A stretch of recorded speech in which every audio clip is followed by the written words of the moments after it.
This is Mile High. Do I want to tell the story or do I want to show the message? You've got a lot of work to do between Mile High. The time has come where we can know we have a responsibility, an ethical and moral responsibility. We have to do it better in order to move people along. Up, down, inside out. If you get your mind right, it is not. It is a receiver of thought. Because love is my first technique. it's now time for the show.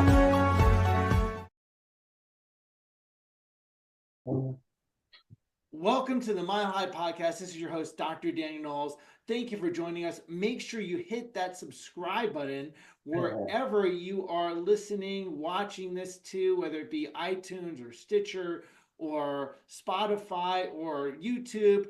Make sure you hit subscribe so you are always in on Mile High Tick. And of course, hit register at riseuptomilehigh.com so you join us on higher ground in September for Mile High 13. Don't let the 13 scare you. You want to be there on higher ground.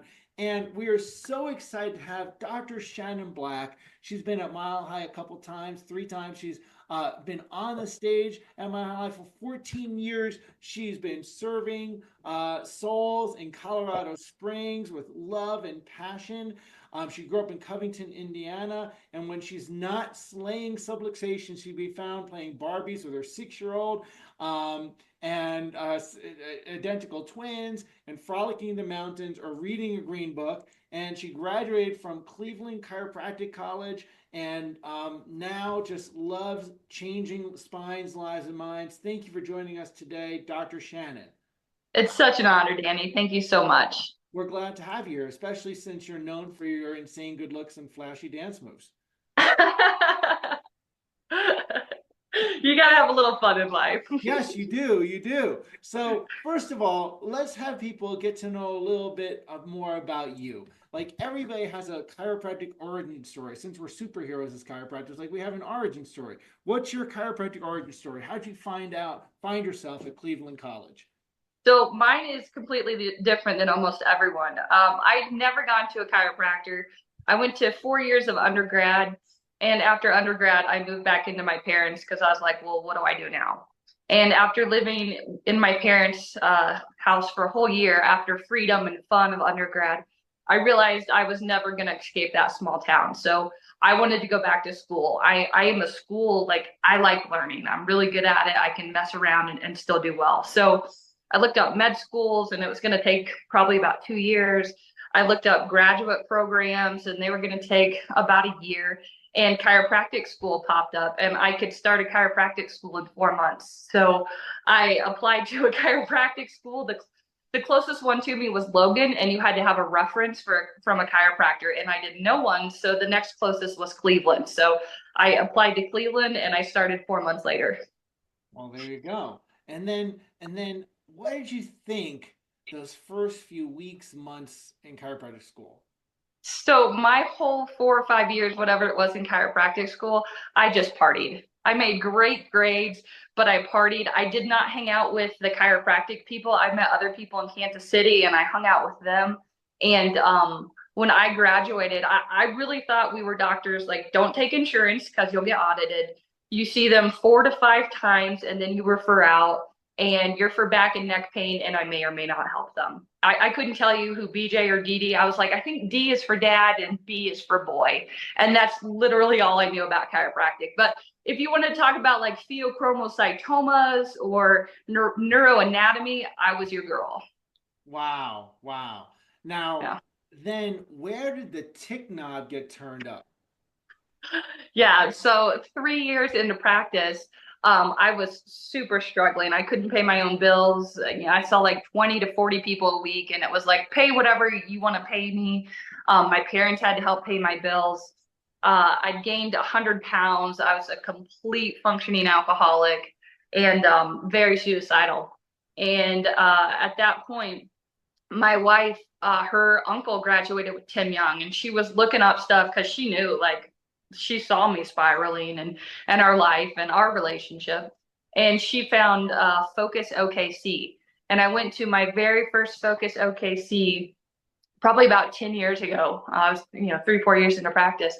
And for the first time ever, I heard Billy D and Glowacki and Jen Tempo and of course Tim and Christina Kill and Denise Weber, and my mind was just blown. It was the first time I'd ever heard about tick and about non-muscular skeletal pain. And I remember looking up green books because it was referenced, and I couldn't even find out what these chiropractic green books were. It actually took like a good amount of time Googling to figure out what it was. But just their passion and their stories and seeing their success. Like I didn't even have chiropractic friends because I didn't in school, and like so I didn't have mentors. Like my whole mind was blown. And from like that weekend to 4 weeks, I went from like 40 to 200 in 4 months. Wow. And then I've only gone up from there. Wow. Amazing. Yeah. Amazing. That's pretty interesting. So just when you say you practiced 14 years, Yeah. that's like when you opened and weren't necessarily practicing chiropractic. Oh, I was a pop and pray, hope they pay doctor. Okay. So Yeah. how many years into practice then you like this? When was a transition? It was like About year 3 or 4. about year 3 or 4. Okay. Yeah, in the middle of that. Okay. So then you probably experienced more chiropractic miracles after that. Oh, 100%. Yeah, absolutely. So The tell me about miracles. that. Oh my goodness. I've seen, like right now we have 2 current ones. One is a 40-ish-year-old woman who's a bodybuilder, and she has severe seizures. So they told her that she needs to have a brain surgery, and she'd have to learn to walk and talk again for at least 6 months. And I was kind of her last ditch effort before this. And now she's gone 6 months with no seizures. And it's like, how are you going to go 6 months learning to walk and talk again when you just needed your atlas adjusted? We've got a 22-year-old girl who hasn't left her house in 2 years. And when she first called my office, she was like, it took her so many trips. She couldn't even get in her car because of such severe anxiety. And it took her so many trips. And now she's been in my office 4 or 5 months, and she's back. She can drink again. She can go out and dance. Like she has a life again. She hadn't left her house in 2 years. And now she's back to being a 22-year-old. Wow. We've had twins who came in, and one twin, they were like, he'll never walk, he'll never talk, he'll never sit up, he'll never roll over. He was like 6 or 9 months old. And we adjusted him, and now he's more advanced than his twin brother that didn't get adjusted. Like there's so many miracles, and it's so fun. Wow. Wow. So, we talk about chiropractic. D.D. Palmer stated we can connect man the physical with man the spiritual. What does that mean to you? So I sat in this a long time, and I had a conversation with a group of chiropractors. And what that means, how do you connect man the physical with man the spiritual? That's what prayers are. And BJ says you increase their ability, you make them more at peace with themselves, you make them more efficient. That's what we pray for. Like, God, please help this person, feel better about their parenting. Please help them feel better about their decisions. Please help their health. We're asking God to come into them and help them be more at peace, increase their ability. And that's what we do. And all we do is remove the interference. And Nate does it. We remove the interference. But what we do is, like, when people pray, especially like when you really are in that prayer spot, like not the nightly, sometimes people just don't put every intention in their prayers. But when something really significant happens in your life or someone you love, you are all in on that prayer. You are so focused and so intentional, and you're so raw, and you're just there in that moment with your creator. And you're like, please, please let this happen. That's what an intentional, focused adjustment is. You're connecting that so that if the creator can and wants to do that, you remove the interference. It's really cool to speak to someone who had this transition from a non-chiropractic experience to a chiropractic experience. People, something you probably heard people say this, that one of the problems with chiropractic is not enough chiropractors have had a chiropractic experience, either as, with patients, right? Seeing them have miracles, or themselves, right? So when you started to get real chiropractic care for yourself, right? Because you said you didn't really have that in school. What transitioned for you? Oh, so much. Um, my light turned on. I was barely an existent, flickering light of existence. And now, for the most part, my light is pretty bright. I'm passionate about my family, about my community, about chiropractic, about being the best chiropractor I am. Something else in our profession is a lot of people want big big practices and they want to be successful, and that's great, but they don't want to put in the time to be the best adjuster.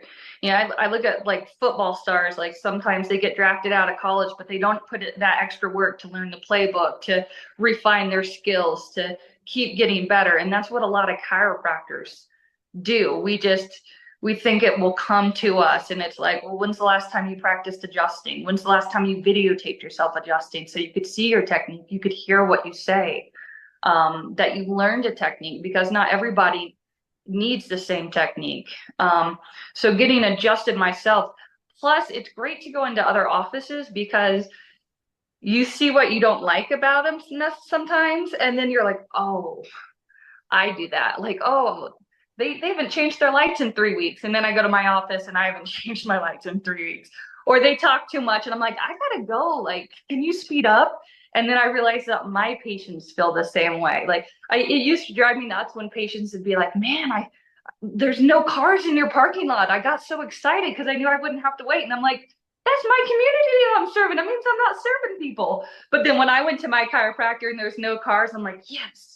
So there's that perspective too of being a patient and seeing what they see and understanding how they feel and realizing how much time and effort it takes to go. Then you can appreciate your patients who take the time and effort to go. So that was a really long answer. No, but that's a great answer, and it's real, right? We want real and raw, and what people, because life is, look, I see we're kind of an interesting bunch as chiropractors. We're an interesting bunch, what attracts us to it, and like what makes us tick. So actually, let's ask about that. What makes you tick in terms of chiropractic? What makes you like really get lit up? Oh my goodness. The miracles is the really big one. And then just this honest belief that I didn't have before, so I can appreciate now, that like these people were sent to me. They could have gone to any chiropractor, but God sent them to me. And when I think a lot of chiropractors deal with this, but like that fear of putting them on a plan or like telling them this is what it's going to cost. But when I'm like in the tick and I know it's coming from me, it's like God sent you to me, and here's the truth of what you need. Take it or leave it. It's not personal. It's not on me. I'm not being greedy. This is such a gift, and you don't understand how much it's worth and how much it'll change your life. So I know when I have problems like giving my care plans, which of course my front desk does it, but I'll tell them I need to see you this often. Like when I have that fear on me, I know I'm not in the tick, and that's when I need to get back into the podcast, the green books, the miracles, the inspiration. That's really good advice. You have a high volume office, and a lot of people will get scared of trying to grow their practice to more people, and there's a lot of detractors from like, oh, well, you can't give quality care, or I'd be more exhausted if I saw more people, like all those kinds of things. You and I could probably list a lot of those. I personally find it easier to see more people than less people. It's painful to see. For me, it's painful to see under 100 people a day. Yes, it's so painful. For some people, I think it's painful to get over 40 people a day or something like that. So what are some tips that you feel were like change points for you to grow to a high volume practice? A couple things. The big one is congruency. So one, like know your core characteristics. One of mine is fun.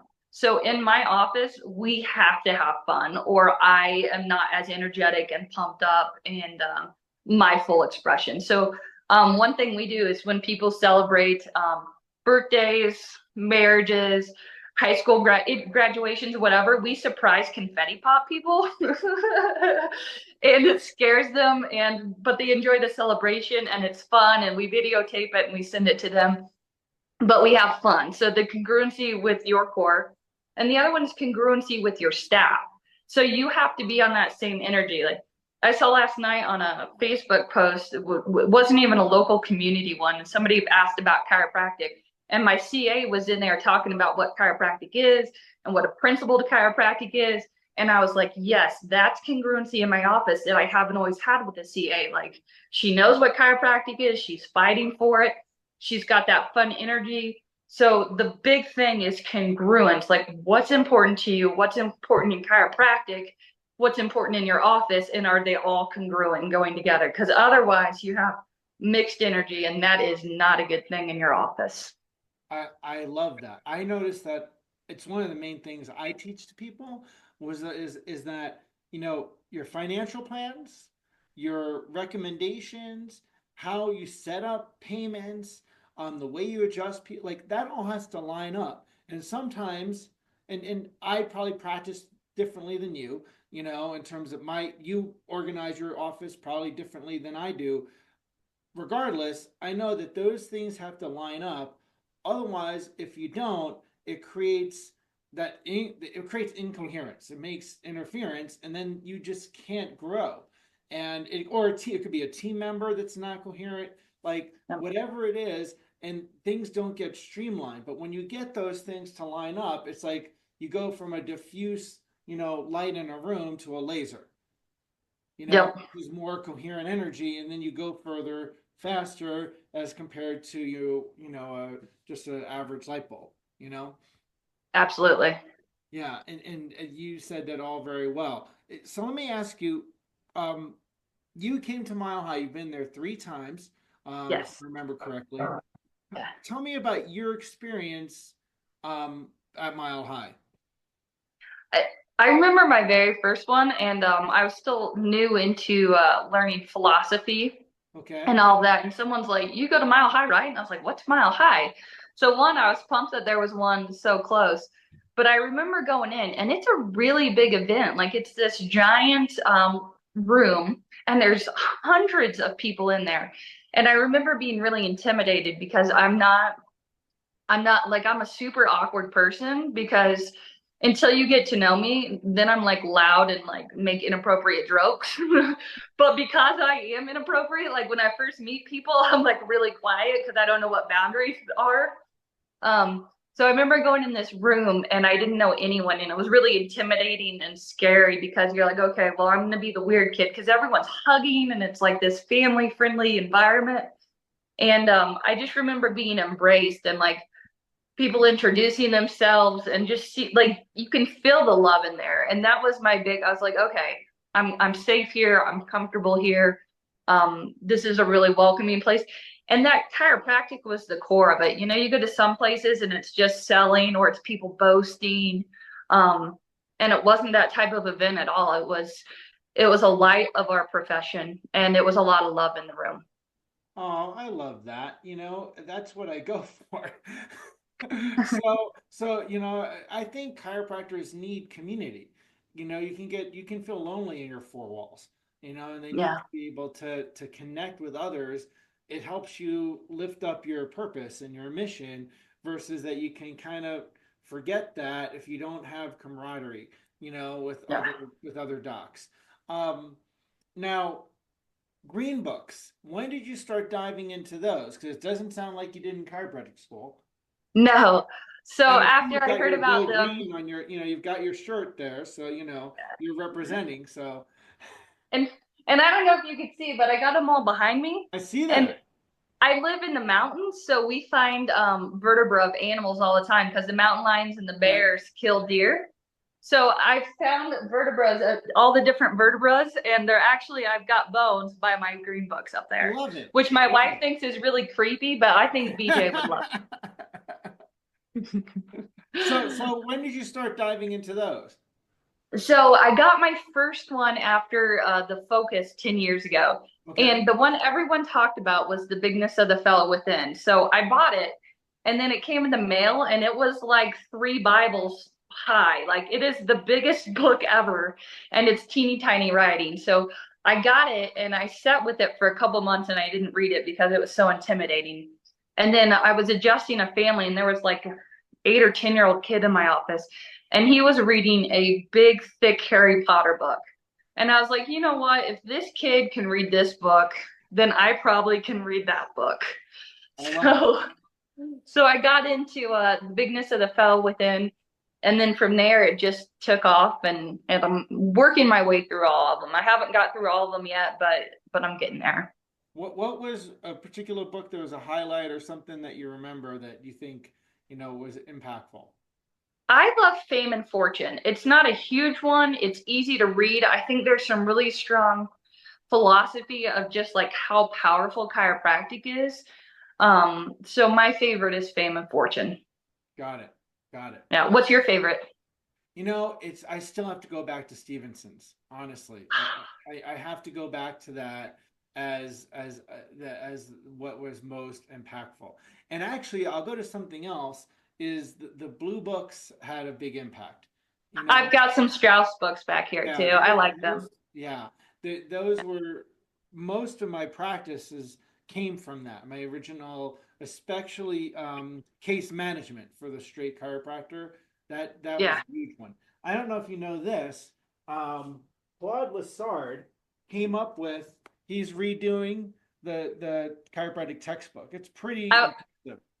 I was going to ask if you've read those yet. I've got them ordered. I haven't read them yet. I started going through them, but it brings it into new language for now, which is appropriate. I mean, it's 100 years. There'd be some things that we've learned, still same principles, but to a new science and perspective. So let me ask you about this with growing in terms of philosophy, science, and art. What were some things that, like, if you're going to advise, like, so this is 14 years out, if you were to say new graduate in person or student, what would you tell them that you've gained from the path that you've gone on? I think the biggest one is being intentional, and intentional in words. It's so easy just to want to talk to your patients and like gain their friendship and hope they keep coming back because they like you. But nobody's going to be spending, 55, 60, whatever it is, just to talk to you. They've got their other friends for that. So being intentional with your words, so it's focused on chiropractic, because if you're talking about something else, then they also lose these miracles and this connection. And what we do is so, it's hard to put in words, but you felt it, like any chiropractor, like it's so amazing. It can't be measured, right? So patients need to be silent. You need to be silent. You need to be intentional where you put your hands on them, where you're adjusting, the way that you're adjusting them, the line of drive, the force, your intention behind it. Are you thinking about how crazy your office is, or how you need them to sign up for the care plan? I would tell myself 14 years ago, everything you need to do needs to be intentional, and not just in your office, because the more intentional you are in every matter of your life, the easier that becomes. Wow. And I would agree. Now let's take that a little bit further. Now, what about adjusting? Learning how to focus your adjustments, because it's different than if you're seeing a few people, like you did initially. Yeah, I've gotten my spine out, and since I have kids, I've got Play-Doh. I've used slime. I've gotten all these different things out, and I still get out my spine. I've had an 8-pound medicine ball, which honestly I should get way heavier, because most heads are heavier than 8 pounds. And I've duct taped it onto my spine, and practicing the tissue pull, practicing the resistance, getting the speedo board under it, drawing the face on it, because you don't realize how much you actually move ahead until you're watching it and you see that ball and you're like, ooh, I put way too much rotation in that. And the problem is, especially if you haven't practiced, like if you've been in practice a long time, but you haven't watched your technique, like you probably have actually bad muscle memory, because you've done it for so long. So it's really hard to undo it. So when you're first starting, if you can get that muscle memory correct, what a blessing. And if you've been in practice for a long time, then you really need to see, you might think you're amazing, but you might not be. You might be able to be even better. Wow, I love that. I love that. So now, with a practice, a high volume practice, one of the things that I'm kind of thinking, the things that are detractors, people say, I can't do this, it's not possible. One of the things I've heard people say, well, they just kind of rescind to the fact, well, I must be 100 a week chiropractor or something like that. I can't do what other people do, or it's not going to work here in my town, or well, I have kids, so I can't do it. Like, you get all those negative thoughts that then spiral people down, and they just think, well, this, and you can do that in Boulder, you could do that in Colorado Springs, but you can't do that in Longmont or something, right? All those kind of things. Yeah. Families with kids, women will start to say, well, as a woman with kids, I can't really do that, but hey, you're doing it, right? So Yeah.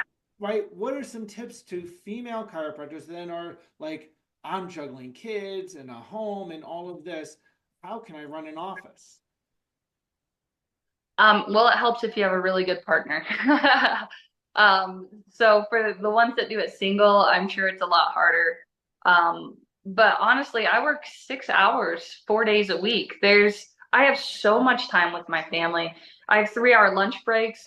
Once a week, my kids come down. We live on a mountain, so I have a pretty far drive to work. But once a week, my kids come down and we do a special, I have them for 2.5 hours, 2 hours, and we have fun and we make that time special. And other than that, I have Friday, Saturday, and Sunday to do nothing but spend intentional time with them. And it's great too, because when I come home in the evenings, it's like, okay, I haven't seen you all day. It's easier to put my phone down. It's easier to put the TV off. It's like, I'm going to spend intentional time with you. And I have tons of energy. Seeing high volume, when you do it the right way and it's all congruent, it gives you more energy. You're like, look at what miracles we saw today. Look how many lights we turned on, and look how many people are going to be better parents and better marriages. And I'm going to go home and do that with my family, and then I can spoil my family. And it really can be a high energy thing. I would say, if you're a female doc, look to other female docs. Come to my office. There's so many amazing females, Alicia Young, Denise Weber, Christina Kill. I mean, find who you vibe with and reach out to them. Anyone that's been on these stages at Focus, at Mile High, Cal Jam's not going on, but if you've seen those videos, like, find those women, reach out to them, go see their offices. We practice different. Learn from us, see who you want to be, whose office you want to be most like, and see how we do it. That is really good advice. I know the times that I visited offices, it was life-changing. Yeah. One thing to get a script. It's one other thing to see someone on stage. It's one thing to read a procedure or take a webinar or something like that. But it's completely different to just be in an office, and see it functioning, and feel what that looks like and feel the energy of it. I mean, because people will say, like, well, you can't see a lot of people. You can't. You got to be doing substandard care or things like that. And the opposite of that. Yeah. And I know the opposite of that. But you hear these stories, and I think those things keep us trapped, right? Because we get trapped in our stories of like what's possible, or something like probably some of the things you heard in school that people said, well, they're gonna, you're gonna have someone, you got to be careful that someone doesn't sue you, or those kinds of things, right? And you hear all those horror stories, and then you think, well, I can't expand, I can't give more, right? So, and I'm just going to shrink, or this isn't going to work that way. And you're right. I cannot encourage people more to go visit offices of people that are actually doing something. I know the times that I've done that, it's been a while, but back when I did that initially, it set me on a different path, you know? So I want to make two comments on that. One, for the Please, people who please. think you have to spend a lot of time with your patients, go to a chiropractor and spend 30, 40 minutes there and then think, is this what I would want to do multiple times a week? People are busy. They don't want you just shooting the shit and wasting their time and doing unnecessary stuff. Right. And second, go to those offices, but don't try to be them. Make it your Right. own. Like, no one else is confetti popping people. Like, I'm sure I send their nervous system like crazy erratic after that, but it's me and it works. So go to those offices and then make it your version of what works for them. You can't simply be a clone of someone else. That's not congruent and won't work. Right, right. Well, no, you're exactly right. One of the things that I teach people, that I help guide, or at the seminars that I teach, is I tell people, look, the patients really like you, you know, but they love their family more, and they want to go see their family. They don't want to spend the time talking to you. They want to get in and out. Like, people, today's world, if the line is at Starbucks is too long, they're upset. Like, you Yep. know, they won't stay, they will go. And the same thing in your office. Like, you want to spend time with them, is really about you and you wanting validation than it is giving great care, you know? Yep. And you somehow wanting to feel loved, versus that they will appreciate, you know, they like you, but they don't like you that much. They want to be elsewhere, you know? Yep. And they'll appreciate you more if they spend less time in your office, Yeah. you know? And it's something that people have to get. Well, hey, I really, you're being on stage Mile High past years, it was so awesome.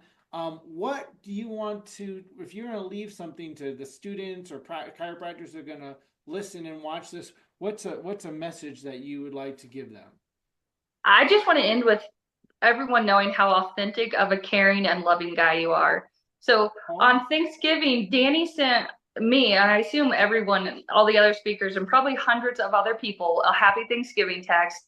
And then he just sent everyone that was a speaker a personalized mug from Mile High. I've been a speaker on many stages, and I've never received that kind of love and just extra little things of appreciation. And it truly amazes me, like, how caring of a person you are. People like Danny barely knows me, and that he's gone above and beyond and just does those little things. Like, you really are a special guy, Danny. Well, anyone who goes to your event's gonna feel that. I want to thank you for saying that. It's been a challenging 6 years since my medical stuff that happened a few years back. And many times, I didn't know you were going to say that. Many times in the last 6 years, Rashawn and I were like, we should just stop doing this and just take care of our family and our practice, because it'd be a lot easier. And, you know, there's not really money that's coming in from any of these things, you know, to note. And this morning we had something happen that was really pretty bad for our businesses. And, you know, I moved this podcast back because I had to deal with it. And I was pretty beat up before getting on this.